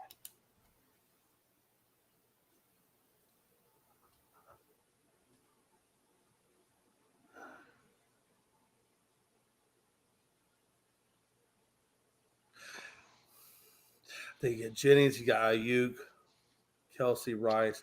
I'm going to go KC.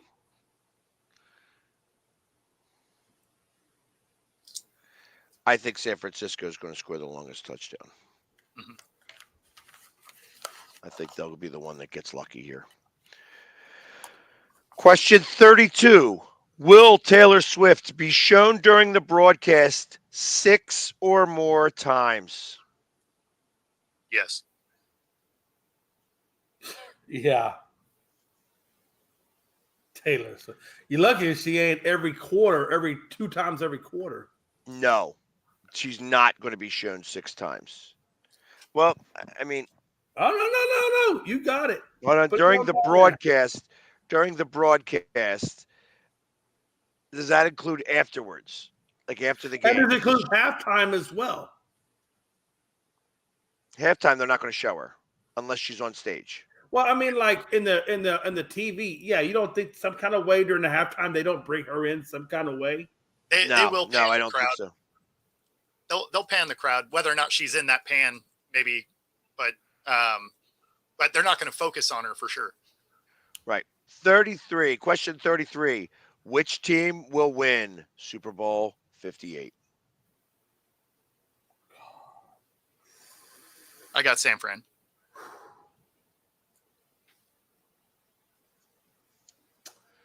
All I hear is Kelsey calling Bo a jabroni. Yes, KC.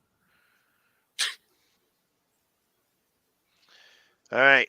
Question 34. Niners by a field goal. Will the liquid dumped on the winning coach be colored or clear? Colored. God. What was that shit? I'm going to say colored too. I just feel like if it's Gatorade, it's going to be some kind of color. Yeah, I think it's going to be colored as well. They don't put water out there. It's definitely colored. People like flavor. Question 35 and last question. Will a non-quarterback win MVP? No, it's going to be a QB. So you're saying Either no. Mahomes or Purdy. You're saying no. Then that answer is no for Yes. you. I'm sorry. I apologize. No. Yeah, I'll go no, but I think CMC has a real shot, but I'm still going to go no. CMC only gets shots that get his ass involved enough. If it's like Detroit, where he only gets 38 yards, which I can see that happening. Yeah. I'm going yes. Of course, and I think Kelsey could be the one that does it. Okay. You know what? And I really hope that I'm wrong on that one. I would like to see Kelsey get it. I mean, as much as I'd like to see. Yeah, it would be cool to see him win the MVP, and then as he's fighting for his right to party, he then gets down on one knee with Taylor and does it on the stage. And does the whole engagement thing. So, that'd be badass. So the question is, does she propose to him? No, well, that would be cool. That would be cool. That would be unique. That would definitely be unique. And the tiebreaker is the total points scored in Super Bowl 58. I have it at 43.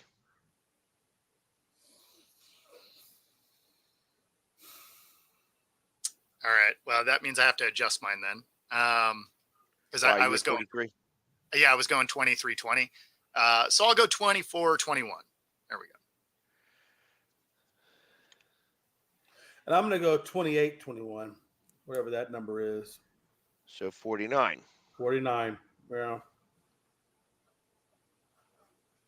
So 43, 45, and 49. Watch it wind up being 44, and it would screw us all up. I was going to say, we should have done it Price is Right, right? Well, like no. If that was the I case. picked 24, you picked 22. I would imagine it'd be whoever's closer. So if it was 44, then I would imagine Pags would win that. Because if you went 43, but you didn't go over, then it would be Pags. So I think we would just do whoever that got the closest to it at that point. That's if we need the tiebreaker, because there ain't no chance that you guys are winning this one. I got this all right. I think that I have about 26 of these right. You know, I will tell you this. My wife said, Jason, as long as you're better than marginal, you're a winner. And so I'm already a winner because I'm pretty sure I'm better than marginal. So I'm going to take it, and I'm going to run with it. I don't know who marginal is, so I can't answer one way or another with that. Marginal would be like if I got half right. If I got half No. I'm talking about who the person marginal is. I don't know marginal. So if you're better than marginal, maybe I would give you that, but I don't know who marginal is. It is clear. It is clear that in this broadcast, in this group of people, I am the unsilent majority, like Paulie said in Rocky 4 specifically. I am the unsilent majority to Dolph Lundgren. There you have it. Okay, you feel better about yourself now? No, not really, but it's okay. All right, good. I just like that you put the bar really low, like on the floor. That's exactly correct. Man. You know what they say, Bo? Hey, when you're at the bottom, there's no place to go but up. So I'm going to skyrocket to the top, baby. Skyrocket. All right. So we got done those questions. Let's see if anybody. Hold on. Let's see if there was any more trades that occurred. 2 minutes ago, something happened. Let's see. It was. Oh, look at this. The Bucks receive Patrick Beverly. The Sixers receive Cameron Payne and a second-round pick in 2027. Oh, here's another one. The Mavs make a move for Washington. They get P.J. Washington. The Hornets receive Grant Williams and Seth Curry and a first-round pick in 2027. Let me ask you a question. If you're Seth Curry and you're constantly going between team to team, and you never quite settle in, do you ever think at their family functions, Seth looks at Seth and says, you know what? You are the worst thing in this family. because you can't Actually, live on a team. actually, the problem is that he's got a better shooting percentage than his brother, Steph. That's So, true. That's true. But he have you just noticed? I mean, like Seth Curry is just nothing more than a trade piece. He's never ever settled on a team and said, "This is my team." well, And I I got mean, to he was in imagine in the Philadelphia Del for a minute. Curry family. What was that? I mean, I'm saying the Del Curry family. That's got to be kind of like my brother Steph, and I'm just Seth. Like, yeah. Got you. Well, I understand. And That's a competitive I got household. But would you agree that's a competitive household? probably. They I would imagine. probably worked out getting themselves to feel better about themselves. So, uh, I mean, that's probably no different than Archie, Peyton, and Eli, And now, of course, Archie Manning. That you talk about a competitive dinner table. Jesus. so funny. It's this actually. It's interesting that the Sixers made this trade. They traded Daniel House and a second round 2024 pick for an undisclosed return. Huh. That's weird. That is weird. That is an odd thing. I've never heard that What does that before. even Yeah, mean? I don't think I've ever seen that. That's bizarre. Yeah, like actually, as I think about that, it's like, is that like a player to be named later? Yeah. I find that That is interesting. interesting.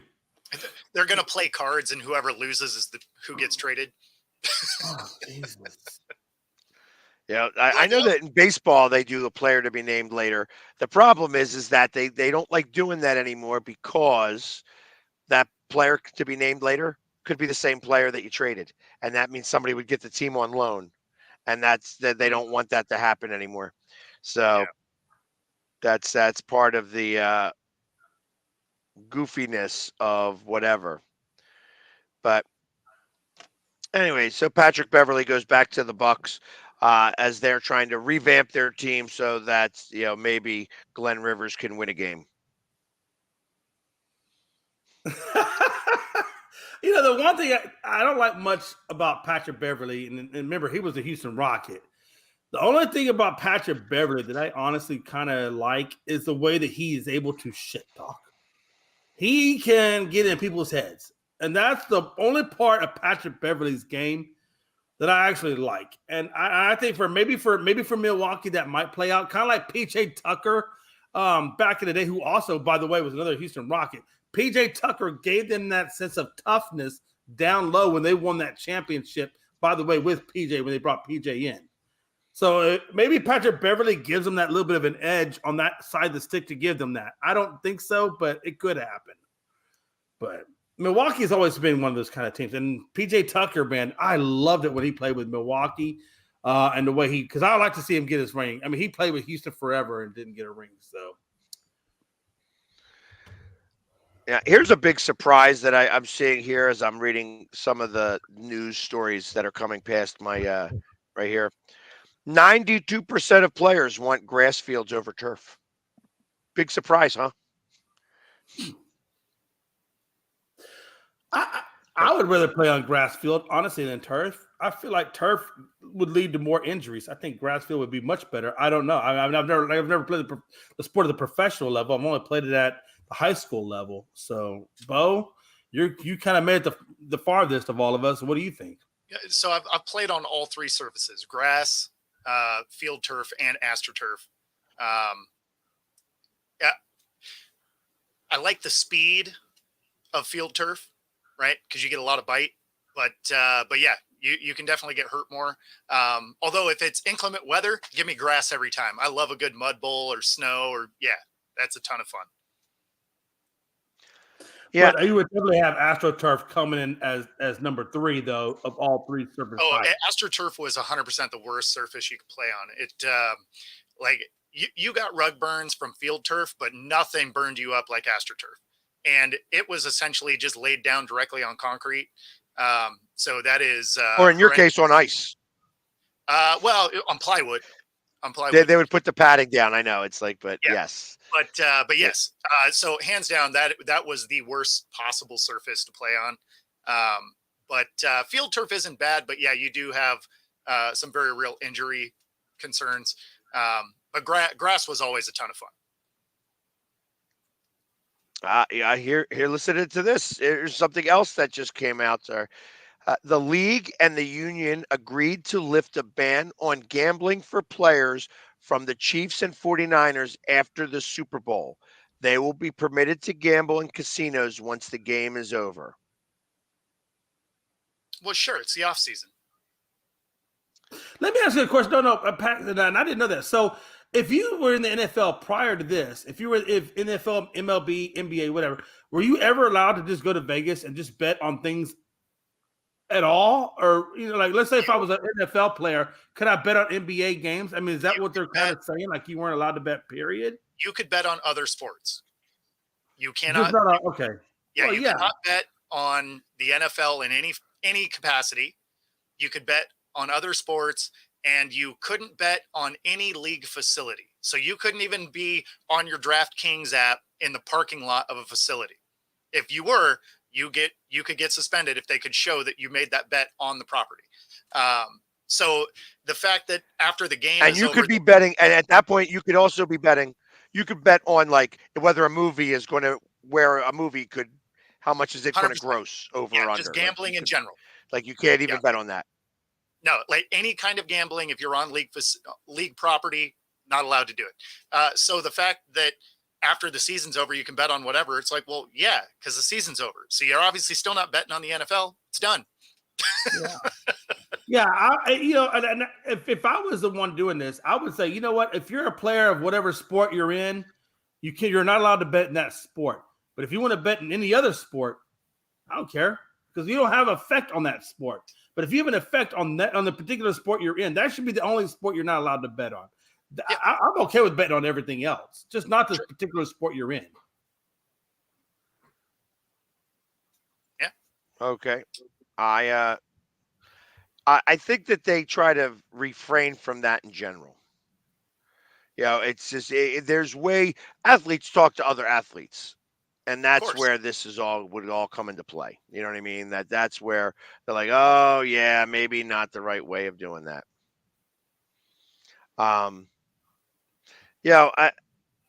To think that these guys aren't gambling anyways is ridiculous to me. Yeah. I mean, I got to imagine. You can't tell me that these players don't got third-party people betting for them, and That's kind of what. That's exactly what we're saying. That's exactly what we're saying. Of course, it's American people. Come on now. No, that's why I laughed so much when so many of the guys got in trouble at the beginning of the season. It's just like literally have someone else place your bet. Like, why are you being dumb? Right. Exactly. And the fact that the NFL has all of these phones monitored to begin with is a little on the interesting side. You know what I mean? Like, Big Brother's always watching you. Yeah. So that's a real statement there too. Big Brother is always multi-billion-dollar company. They don't want someone out there ruining its reputation. So I mean, it's all about protect the shield, right? So yeah, and that's what we're saying, Paul. That's exactly correct. Man, I'm telling you, baseball, basketball, it's more than just protecting the shield, right? I mean, it's everywhere. Hey, real quick, while we have a few minutes left, what is this thing that you put here? Who put what where? That is the mayor of Vegas, basically low-key saying that Oakland should try and keep their team. Wow. The mayor of Vegas is telling the A's to stay where they are. That's incredible. So crazy on her part. She just doesn't want them there, or like, what does it say? Because that's too small for me to read. Yeah, I can't read that craziness. Yeah, so to go through to the bottom, she basically said, should it fail, Las Vegas has shown that it is a spectacular market for the franchise. Let's see, we got trying to find exactly where it is in it, but essentially, the A's would like to have a new ballpark on the water in Oakland, and that the ownership government there should listen to their great fans and try and make that dream come true. So she's basically imploring the Oakland government to try and keep their team there. Yeah, because they don't like the riffraff from Oakland that came over with the Raiders.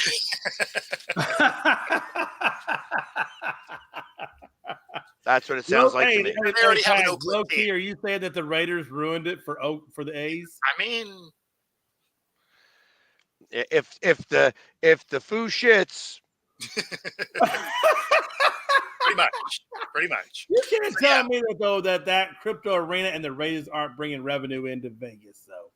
And the only downside I would say this is Al Davis is a much better owner than the current ownership of the A's. I mean, the A's just believe in not spending anything. Yeah, but Mark Davis isn't. Mark Davis is an absolute tool bag. Yeah. And he's the owner. So, because Al Davis has been dead for a minute. Yeah. A hot minute at that. Yeah. I only hope that Stephen Jones will be better than Jerry. I hope we don't repeat the same, right? Well, I don't know. I'm not a fan of the A's ownership. I'm not a fan of the way they do things or the way they have done things in the past. I don't think that they deserve to get rewarded with a franchise in a different place when they did absolutely nothing. Like all the other owners, like when the Phillies decided to build a ballpark, I know that they got some government funding, you know what I mean? But they had to pay it back. It was a government loan. You know what I mean? I know we're getting close to getting out of here. But let me ask you guys a question, because it all goes to ownerships. It all goes to terrible ownerships. Yeah. And in all honesty, Jerry Jones, he got lucky with Jimmy Johnson. Okay. And they were able to get the Super Bowls that they got under Jimmy. But across the board, I got Dallas just having terrible ownership, just terrible ownership. Do you think that, at some point, do you think that Dallas is ever going to right the ship with that ownership? Or do you expect Steven to fall in the same lines as Jerry? And really the more important question is, how do you guys, and this is what I understand, how can Jerry be such a good business owner, but let his pride overtake his ability to succeed at the next level? And I'm talking about post Jimmy Johnson, right? How does Jerry Jones let his ego supersede? That's just not good. I don't think Jerry Jones is good business in the NFL post Jimmy Johnson.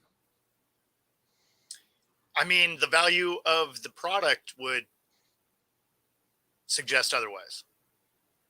Right? It would.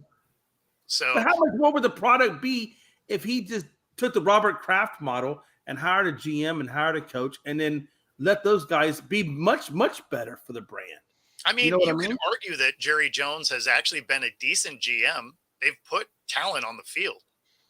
Now, I think it's more at the play calling and coaching level. Well, that's where his meddling becomes a problem. But him as a GM actually hasn't been bad as far as acquiring talent.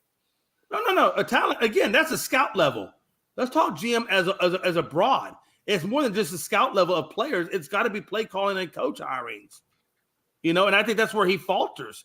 And I just don't understand how a guy can be so successful in business but not see that play calling is the thing that's look, everybody across the United States of America has a brain cell that watches football, knows that. So how does he not know that? I'm sorry, I'll be quiet. No. And that's the end of our show. I was trying to figure out where you were going. Like, are you just piling on that the Cowboys suck? I mean, we're gonna. I'm just a realistic Cowboys. No, I'm just one of those realistic Cowboys fans. But I know to pick up cues from Pags. I watch Pags every time, and I watch his facial expressions, and I know when to shut the hell up. No. I mean, I'm just trying to figure out. I have learned. I'm trying to figure out what your goal is. Just saying, I feel like I just don't understand how a man can be so great at business and be terrible at the ownership of the Cowboys in terms of getting his team to the next level. We all know that the play calling, the coaches and stuff is the issue. On the plus side, my show's what's next, so I'm not that worried about it. I'm trying to figure out exactly. And we got a 1-star rating, for the Dallas Cowboys, so that's where it goes. That's why there's an outline. It's not even full. It's not even a full 1-star. Exactly. So listen, stay with us. Obviously, we have Bo's show next coming up. So definitely stay tuned for that. If you're on Roku, everybody else, come join us tomorrow. Same bat time, same bat channel, as we break down a little bit more about the Super Bowl and everything else that's going on with it. As we get ready for Super Bowl Sunday. I also, I'm letting these guys know right now, I am not going to be here tomorrow because I am going to be doing a polar plunge. So I am going to be freezing my nuts off. So for charity. Well, really, technically, it's peanuts, but that being said, everybody have a great day, and we will see you tomorrow. Take care.